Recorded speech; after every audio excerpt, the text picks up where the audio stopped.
दुबार मतदान रोखण्यासाठी टूलचा वापर होणार असल्याचं निवडणूक आयोगाने म्हटलंय। दुबार मतदारांच्या नावापुढे आता डबल स्टार चिन्ह दिसणार आहे। तर दुबार मतदारांना कसं रोखणार, अनिल परबांनी आता निवडणूक आयोगाला सवाल उपस्थित केलेला।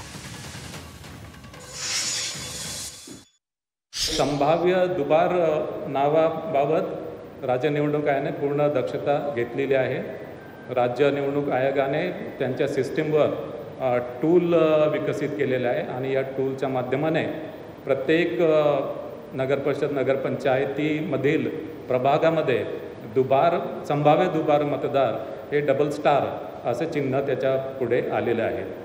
जिथे जिथे अशा प्रकारचे डबल स्टार आलेले आहे तिथे संबंधित अधिकारी संबंधित मतदारांना कॉन्टॅक्ट करून तो कुठल्या प्रभागामध्ये आणि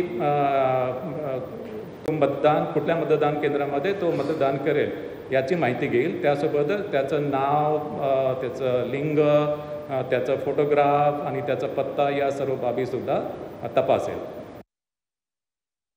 स्टार करणार म्हणजे काय करणार, त्या माणसाला विचारणार।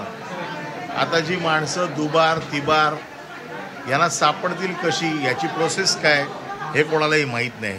माझं नाव वांद्रे पूर्व मतदारसंघात आहे आणि माझं नाव पालघरमध्ये आहे किंवा अंधेरीत आहे। कळणार कसं, कुठला ॲप तुम्ही वापरणार, कशा पद्धतीने तुम्ही त्यांना मतदानापासून रोखणार, या बाबतीतली कुठली कल्पना न देता मला असं वाटतं की निवडणूक आयोग कार्यक्रम रेटण्याचा प्रयत्न करते।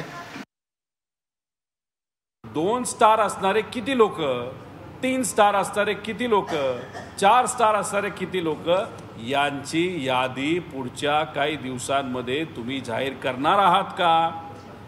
पुढच्या काही दिवसात म्हणजे किती दिवसात, 1 महिन्यामध्ये आपण जर इलेक्शनला समोर जात असू तर या सगळ्या गोष्टीचा अभ्यास तुमच्या समोर असेल। म्हणून तुम्ही आज प्रेस कॉन्फरन्स घेतली इलेक्शन कमिशनली आणि प्रेस कॉन्फरन्स करत असताना तुम्ही मान्य केलं की दुबार नोंदणी आहे, त्याच्यासमोर आम्ही स्टार लावणार आहे। तर माझं आव्हान आहे इलेक्शन कमिशनला, पुढच्या 2-3 दिवसामध्ये किती स्टारवाले किती लोक आहेत एवढी तरी यादी तिथं जाहीर तुम्ही करा। तर दुबार मतदारांच्या नावापुढे डबल स्टार दिसणार असल्याचं निवडणूक आयोगानं म्हटलं। तर दुबार मतदारांना तरी सुद्धा तुम्ही रोखणार कसं, असा सवाल अनिल परबांनी केलाय। तर त्यावर दुबार मतदार यादी कधी देणार असा सवाल रोहित पवारांनी केलाय। यावर ताजे अपडेट देत आहेत आपला प्रतिनिधी मनश्री पाठक। मनश्री, यावेळी दुबार मतदारांबाबत निवडणूक आयोगाने दक्षता घेतली, मात्र त्यावर अनिल परब आणि रोहित पवारांनी सवाल उपस्थित केला। निवडणूक आयोगाने सगळ्यात महत्त्वाची जी माहिती आज दिली ते म्हणजे दुबार मतदान रोखण्यासाठी ते एका स्पेशल टूलचा वापर करणार आहेत। हे टूल नेमकं कसं काम करेल तर संभाव्य दुबार मतदार म्हणजे ज्यांचे पत्ते समान आहेत किंवा ज्यांची नावं संभाव्यरित्या दुबार मतदारांच्या पद्धतीने आपल्याला सापडतात, अशा दुबार मतदारांच्या नावापुढे डबल स्टार हे चिन्ह दिलं जाणार आहे। म्हणजे हे संभाव्य दुबार मतदार चिन्हांकित केले जाणार आहेत। मात्र हे चिन्हांकित केले जाणारे जे दुबार मतदार आहेत यांना दुबार मतदानापासून जर रोखायचं असेल तर अशा प्रकारचं चिन्हांकित असलेला एखादा मतदार जर मतदान केंद्रावरती पोहोचला तर त्याला पहिल्यांदा मतदान करू दिलं जाईल आणि सोबत ते मतदान झाल्यानंतर त्यांच्याकडनं एक डिक्लेरेशन घेतलं जाईल। म्हणजे एक जाहीरपणे त्यांच्याकडनं असं लिहून घेतलं जाईल की इथून पुढे आता इथलं मतदान झाल्यानंतर मी दुबार मतदान करायला दुसरीकडे कुठेही जाणार नाही। आणि चिन्हांकित असणाऱ्या नावाचा सदर मतदार जर पुन्हा दुसऱ्या एखाद्या मतदान केंद्रावर गेला तर त्याला त्या ठिकाणीच रोखण्यात येईल। मात्र निश्चितपणे एका ठिकाणी मतदान झाल्यानंतर डिक्लेरेशन दिल्यानंतर सुद्धा जर दुसऱ्या एखाद्या केंद्रावर जाऊन त्याच मतदारानं मतदान केलं किंवा त्याच्या नावाने दुसऱ्या मतदारानं मतदान केलं तर हा घोळ नेमका निसटणार कसा याचं उत्तर निवडणूक आयोगाकडे नाहीये। सोबतच आणखी एका महत्त्वाच्या प्रश्नाचं उत्तर निवडणूक आयोगाने दिलेलं नाहीये किंवा आम्ही देऊ शकत नाही असं सांगितलेलं आहे।